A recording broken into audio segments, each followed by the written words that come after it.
promised, we have the man bookended by a T-Rex and a Brachiosaurus who sticks to sports only in selecting podcast names, keeps Wish in check on Puck Scoop, and provides us all up to date, or keeps us all up to date with his Puck Scoop newsletters. He is at Two Line Pass on Twitter. Support him and the Puck Scoop podcast at patreon.com/Puck Scoop. And join the Discord and follow along with his stylings on that previously mentioned newsletter. He is Ryan Lambert. Ryan, thank you so much for coming on. What's up?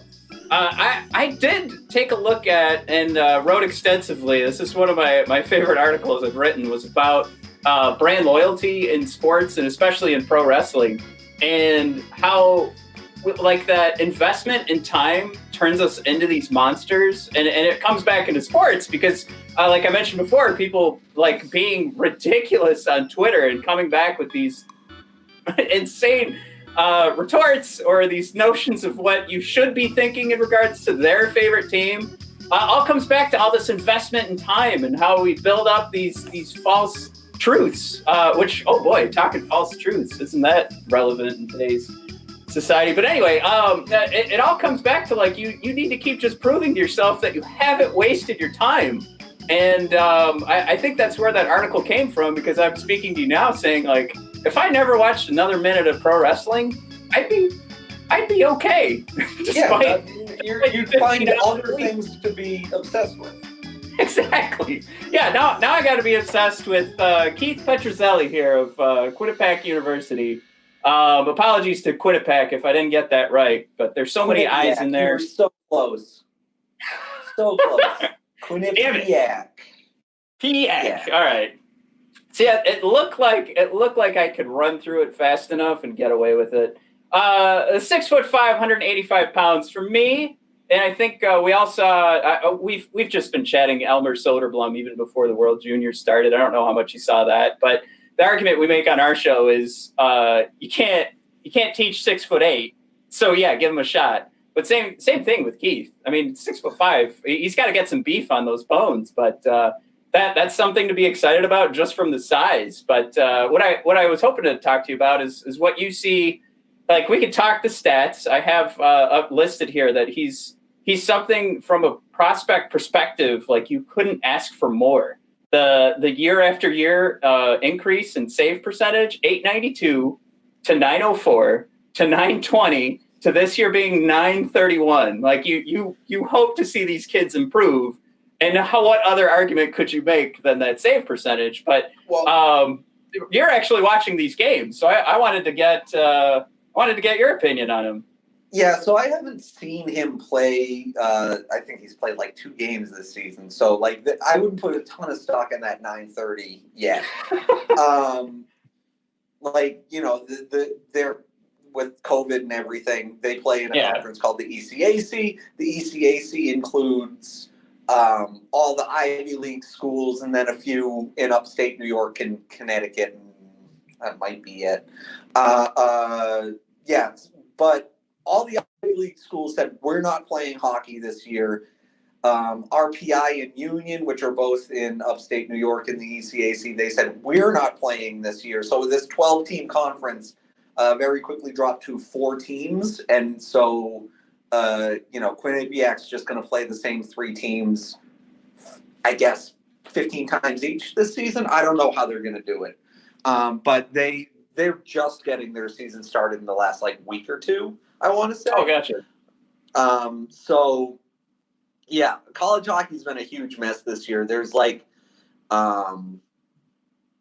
there's some teams that have played 15 games or so, and BU, which has I think at least one Red Wings prospect, hasn't played any. Literally, has barely even practiced because of how bad COVID was on campus and around Boston and what the rules the school set were and all that kind of stuff. But anyway, all that having been said, on the one hand, you're right. You should like that Keith Petruzzelli, who came in as a pretty good, highly regarded goaltending prospect, as these things go.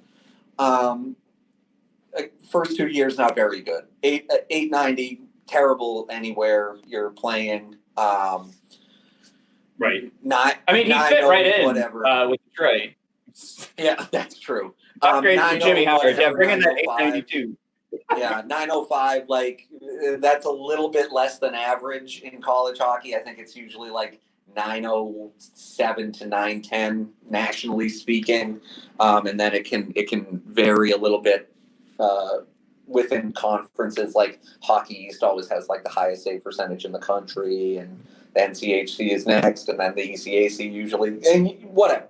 Point is, Petruzzelli went from bad to average to well above average, and that, like you said, it's better than the alternative of like staying bad or staying average.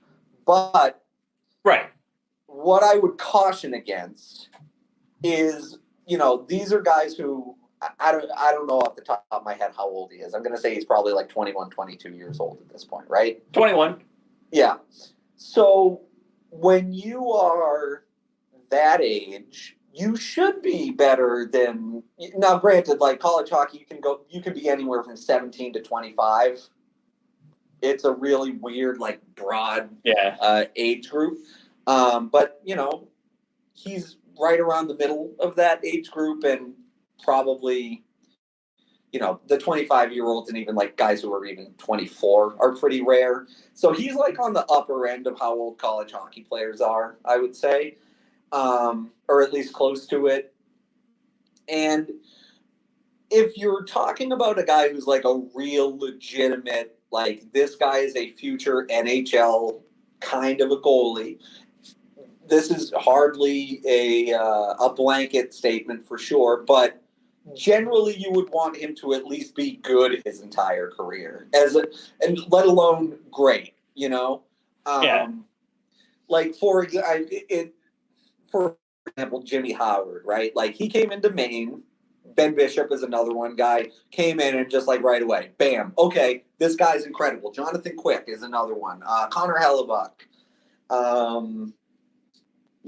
And there are very few goalies that they certainly exist, but there are very few goalies who become reliable NHL type, like even like backups, really, who aren't like, ooh, boy, that guy's really good right away, right. And so the other thing I do want to caution about that, though, is that with Petruzzelli, and specifically the team he plays for, which is Quinnipiac, they were a team that just always had weirdly bad percentages, like for years and years and years. A guy would come in, ooh, he looks like he's going to be a really good player, and then he scores a bunch of goals, but he shoots like 7.5%, or the whole team shoots 8%, or whatever it is, and I think a lot of that was the system they played, which like was kind of very not in terms of style, but in terms of like the outcomes and stuff like that, like a Los Angeles Kings dynasty era where it's like they take 1 million shots and just barely enough go in that they win more games than they lose. Or Vegas. Vegas now is another good example where whatever it is that makes them so dominant possession-wise, they're not necessarily turning that into like elite scoring chance numbers and elite goal numbers. And it was kind of the same the other direction, where they were giving up a ton of shots, but the shots they did give up were pretty high quality. And that's kind of changed over the last several years, because I think Quinnipiac kind of saw that as like, you know what, we're just getting to the NCAA tournament and getting washed every year now. And that's better than nothing. But like to take that next step, we kind of have to figure out a way where we can kind of do both. And just doing like base level research, and we're gonna have to take this with a grain of salt, because the elite prospects might be listing a few extra games here for Keith. It does say 10 games played, so I'm okay, 10, with... I'm sure they played out. I have to be honest with you. I'm not like decided this year I'm not gonna be like. Usually I'm writing about college hockey every single week and stuff like that. I just decided I'm not going to do that this year. Like, the way I look at the sport is very like, well, let's dig into the numbers and see why this is that and that's this, right? Well, that's how I gotta, again, like we were talking about me and my pro wrestling habits. We got to pull back to live a life. Right. Well, it's not even that. It's just like I said earlier, you know, some teams have played. I looked at this like this week. As many teams has played 12 plus games, like 12 or more, or 11 or more, or whatever the number is, has played like 4 or 5 or less.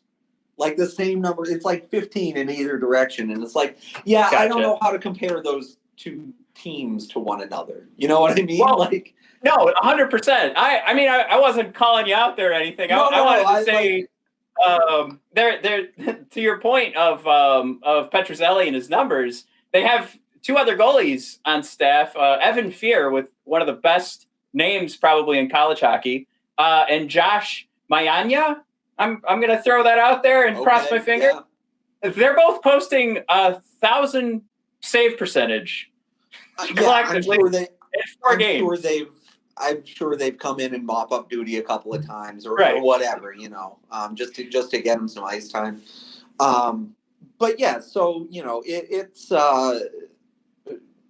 what I guess my ultimate point is. I think Petruzzelli is a perfectly good goalie. I don't know that means he's gonna ever be the kind of guy where you're like rubbing your hands together like the Birdman gif and going, ooh, can't wait till Keith Petruzzelli's on the big club. Like, well, it could happen, I guess, but like I'm not betting on it. It always feels like with goalies too, it's such a coin flip, because I was trying to like come into this conversation and I'm like, all right, I mean, you could get one good season out of Jordan Bennington, but it took 8 years for him to go from draft day to getting a full-time job. Not even a full-time job. He went from like, he's an okay AHL goalie for like 8 years to, oh, you know what? Actually, he's like one of the 5 best goalies in the world for 4 months, and then he's right back to being fine. And that I have a whole thing with like Jordan Bennington super overrated and that kind of thing. But yeah, like I said, when I was watching, I saw Jimmy Howard play every season of his college hockey. I think he played 3 years at Maine. I saw every single one of them, and I never looked at him and was like, this is a guy who's going to play in the NHL for 15 years. You know what I mean? I was like, oh, he's definitely good. He's probably an NHL player.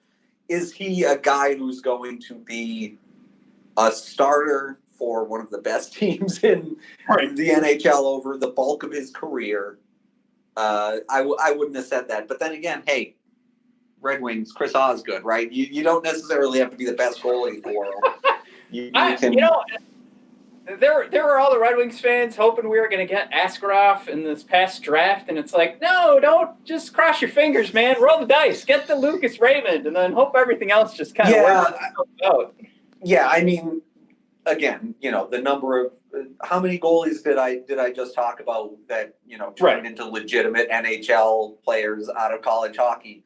Jonathan Quick was like a 4th or 5th round pick. Connor Hellebuck was like a 5th or 6th round pick. Jimmy Howard was like 2nd or 3rd, maybe. Corey Schneider, I think, was maybe a late 1st, maybe.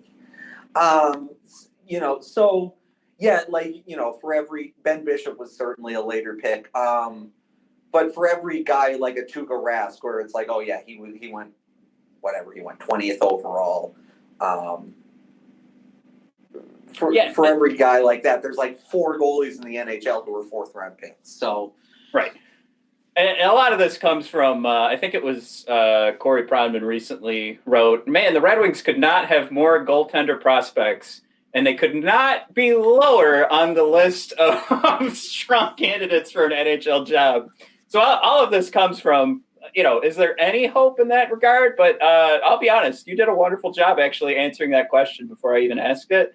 So I think, like, the important thing, the Red Wings fans always need to come at this stuff with a level head. And I think you've done a great job of describing how we should come at Petruzzelli. But now I'm hoping to get how we should come at this upcoming season. And part of the reason I've gotten, as some of the fans of the show have heard, I've gotten local media, we've gotten the national media, but I like to think we get a more honest opinion, because you're not necessarily looking to, and I'll be completely honest here, you're not looking to rub elbows with the players on a daily basis like the local media does. So you don't have to necessarily, like, you could be as honest as possible and you don't have to worry about it. My whole thing, and I'm 100% positive it has helped me back in my career. Excuse me, is that I'm like, I don't go, ooh, yeah, he's had a couple of bad seasons, but he might bomb. I go, oh, that guy sucks. That's it, And so, yeah. One last thing I did want to say about the Petruzzelli thing that ties into your thing about brand loyalty and all that, and even the thing you just said about, like, the local media has to, sell a product and keep the sources happy and all that shit.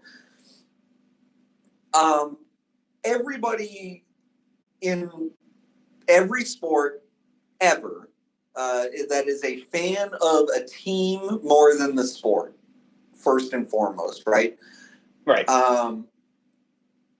Everybody like that looks at their prospects and goes, that guy's a future NHL superstar. Every single one. There was nobody,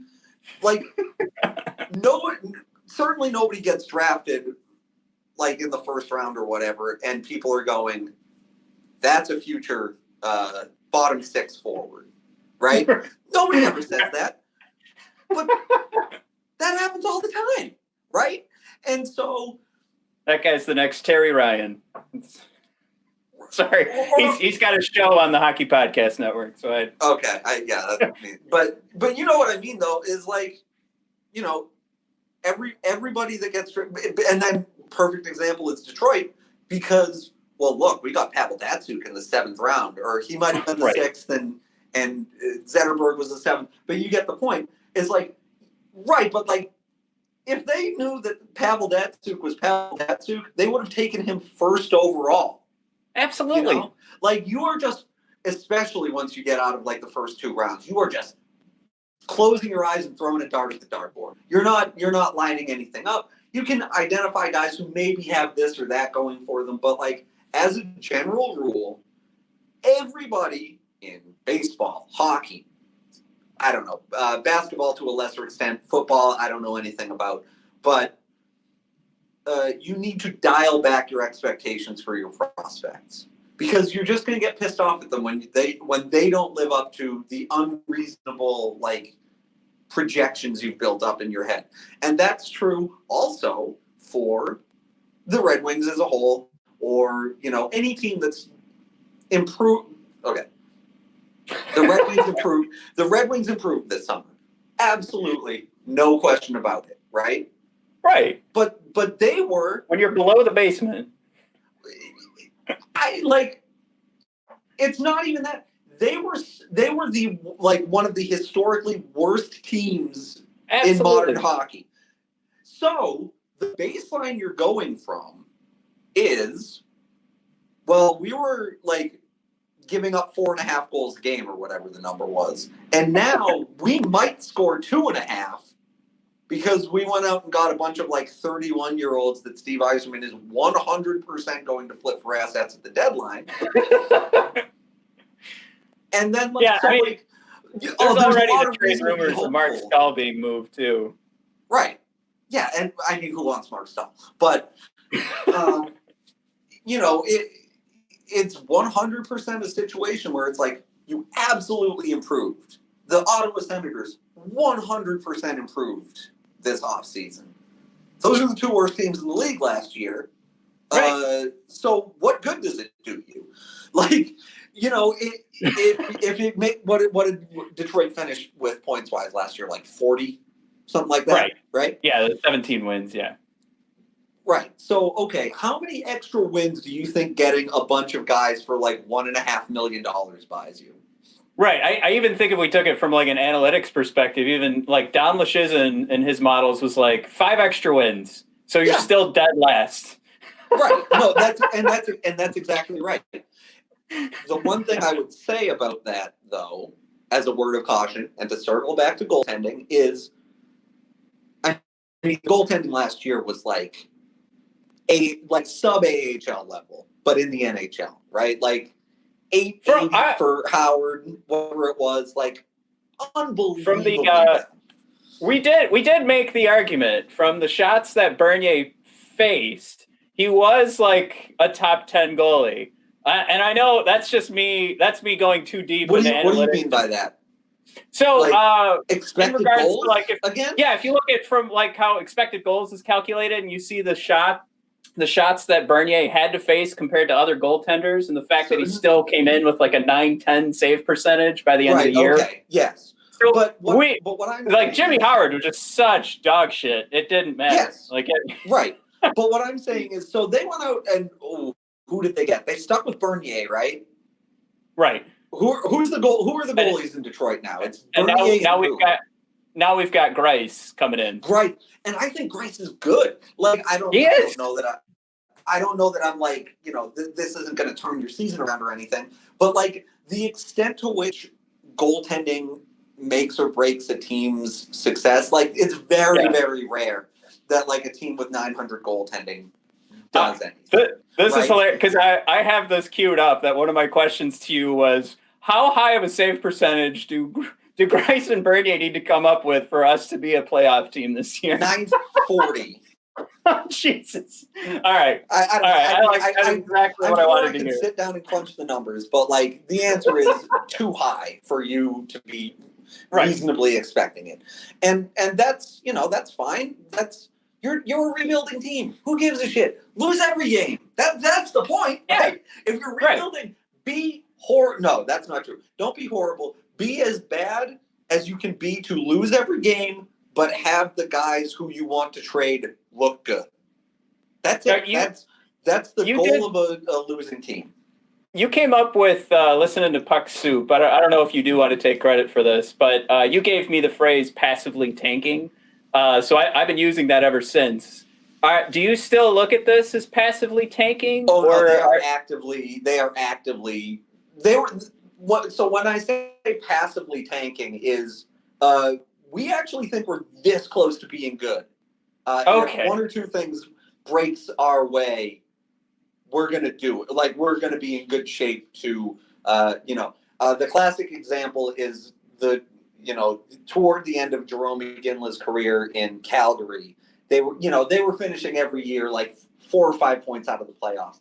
And they're like, look, if we just win 2 of those games, we're in, Right. And so, they wasted the last few years of those guys' careers. And instead of trading Jerome McGinley when he's like 29 or 30 or whatever he was when they finally ended up deciding, maybe we will trade him at the end of this year, trade him a year before that. And, ooh, boy, don't you get so many more picks, right? But because they stuck with it and the team around him was so bad, they were just bad. And they accomplished the goal of finishing whatever, like with the 12th pick in the draft, and therefore never getting a player who's good enough to make an impact while Jerome McGinley is still on the team, right? And that happened with Henrik Zetterberg. Basically it was the thing of the second Pavel Datsyuk retired, the Red Wings went in the fucking toilet, right? Yeah. But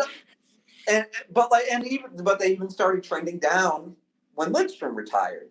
And then the second Zetterberg couldn't go anymore, it was like, turn the lights out, we're done here. But Ken Holland didn't realize that for another 2 years, right? And so instead of trading Zetterberg and going, you know what? Thanks for your service. You won a couple of cups. I think you won 2 there, right? You won a couple of cups. We went to a couple of other cup finals. We appreciate it.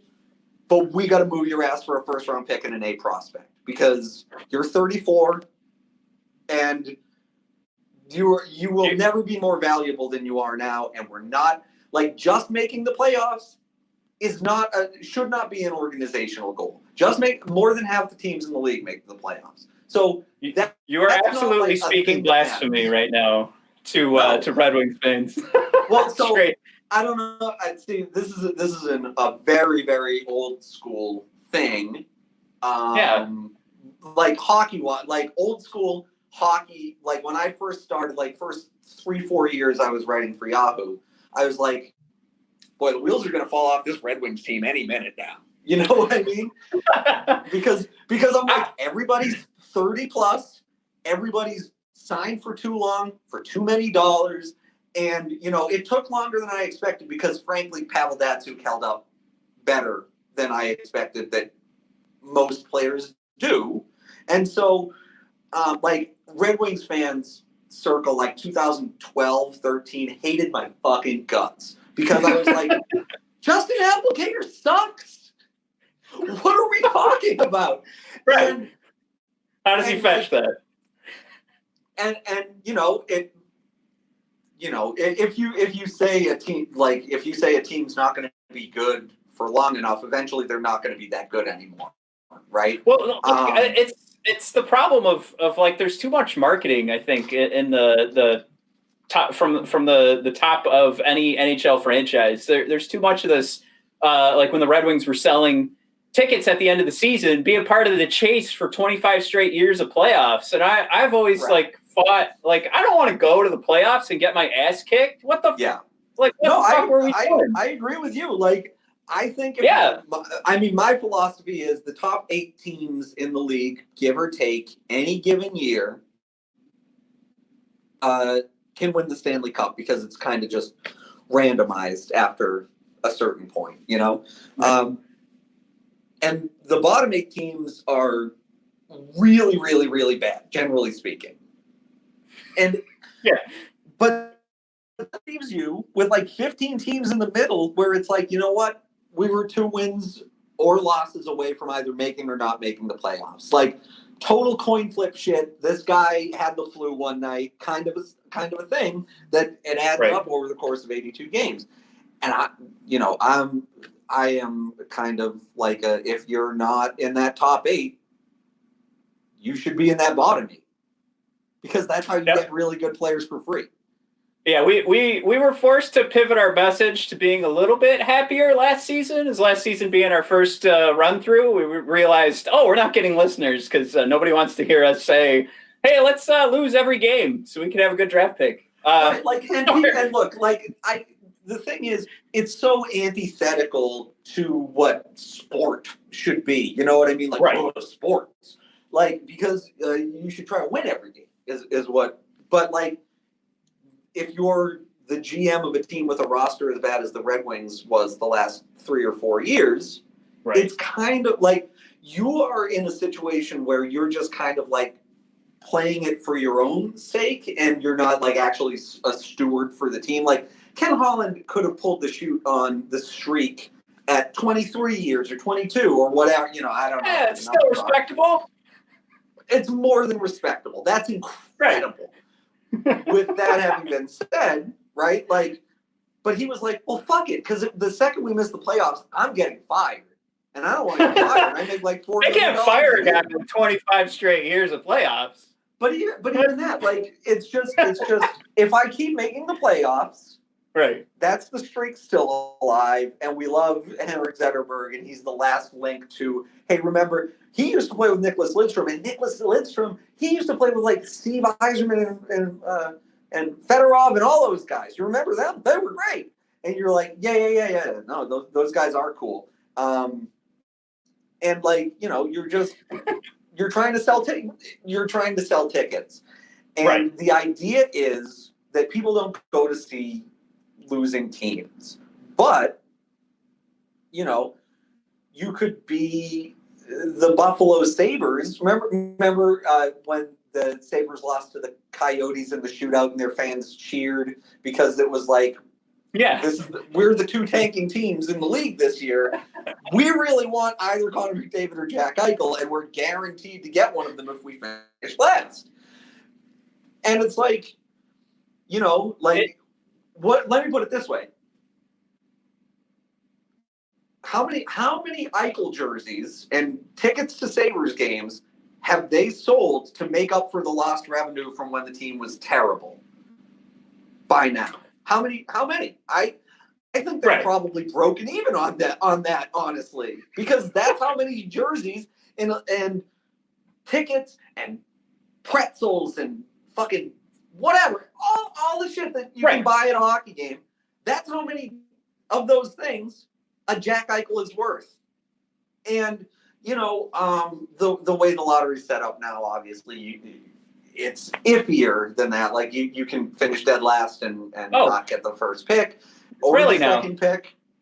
How about that? but all the tears in Detroit. No, I know. Yeah, I know but but still get the best player available. You're going to sell a lot of his shirts, and if you're a team like the Red Wings, people aren't going to be like, you know what, I'm just not going to watch the Red Wings this year. People love the fucking Red Wings, right? So there certainly attendance will dip. But there's always that baseline level of support. This isn't the Arizona Coyotes where if they're not even remotely playoff competitive, they get 8,000 people. There's a baseline where there's just never going to be a less interest than that for the Detroit Red Wings. So pull the fucking chute and load up on bad talent. Lose it, because that's the thing about tanking is players aren't trying to lose. Coaches aren't trying to lose. GMs should be trying to lose. You put together a bad roster and you go, this is the roster for this year. You figure it out. And I like to put that towards a lot of arguments we've been having, too, about people wanting to fire Jeff Blashill. Now, I'm not saying he's doing a good job, but I don't see the point of putting in a new coach to run this team into the ground. Just let it continue. Let Jeff, if Jeff really is the worst coach, I'm not saying he is, but let him run it into the ground. There's no point until we're ready to on that. Because here's the thing. If you gave him the Tampa Bay Lightning as a roster, like Jeff Blashill and John Cooper switch jobs right now, how many extra wins do you think John Cooper is worth to the Red Wings with this roster versus how much do you think Blashill pulls down? Exactly. When we get that model, that person is, I don't know, the government's going to get involved and have to peel apart their brain to see how they came up with that, because it's just. But you know what I mean, though. It's just absolutely. How could you possibly evaluate how good of a job Jeff Blashill does with this team when this is the roster he's had for the last 3 years or however long he's been the coach? I have no idea if he's any good at this. To me, the only thing, if he was walking into practice and slipping on banana peels, that's where it's all right, this guy's a mess. But until that happens, he's still competent enough to coach this team to last place. But the other thing is, that should be the point. Yeah. That should be the point. If you're bad, you don't want a coach who's helping you be good. You just want a coach who's helping make your young players' skills develop properly and putting them in a position where they can load up points on the power play and look good, but also, they're not out there against Connor McDavid and Nikita Kucherov every night, because you don't want your kids to get pummeled by better players. You want to put them in a position where it's whoa, you had a really good game tonight because you had 2 points against the third line of this other team. I don't know how you feel about this film, but my brother and I have always called it the Seabiscuit syndrome, where you got to teach your horse how to be a horse again. The old Topher Grace, Jeff Bridges. So I saw it. Best Picture nominee, 2003 maybe? 2003. Yeah, you got it. Yeah. So basically, what we're saying is, when they made Seabiscuit a winner, he had to go. He went up against crappy horses so that he could feel what does it feel like to win again? So you gotta put. And he also, the other thing with Seabiscuit is he liked to look the other horse in the eye and be like, fuck you, I'm faster than you now, right? And you have to, if you just put him out there against, what was the big horse? War Admiral, I think? Back then. Horse or War Admiral? It was, I think it was War Admiral. And you go out there and you go, if you run him behind War Admiral, he's just gonna be like, well, shit, I'm not catching that guy. Look how fast he is, right? and that's And that's the same thing. If you're putting out your, Mo Cedar, right? You're putting Mo Cedar out there against Connor McDavid. Oh, he's going to look like dog shit. He's going to look awful, right? But if you put Mo Cedar out there against Jujhar Khaira, suddenly, I don't know why I have them playing the Edmonton Oilers so much in this scenario. They're not going to play them at all this year, so this is a bad example. But, okay, who's in their division is Florida. You're not putting them out there against Sasha Barkov because he's going to look bad. He's going to get lit up. Sasha Barkov is going to eat his lunch. But if you're putting him out there against, I don't even know who's on the Panthers' fourth line, and that's the point. Put him out there against those guys. It's going to look right. So I can't help but take the low hanging fruit, but that just means that Soderblom's never going to be successful because he's too tall. He's never going to be eye to eye with anybody. Now that Chara's making his dance around the league. Okay, I've held on to you way longer than I said I was going to, but can I get one more? I want to get your best guess. So this could be a laugh, and then you throw out a number if you want. Your best guess on a timetable for the Red Wings to become, like you mentioned before, those top 8 teams. So not just like a playoff, bubble team, but how long is it going to take for the Yzerplan to take shape? How long did it take in Tampa? Now, granted, he came in with they had Stamkos. Yeah, he came in with a Hedman. They had Hedman already. So they had 2 insanely good players right away. I don't think anybody's putting anybody the Red Wings have up against first coming into the Hedman was like a second overall pick, I think, or third maybe.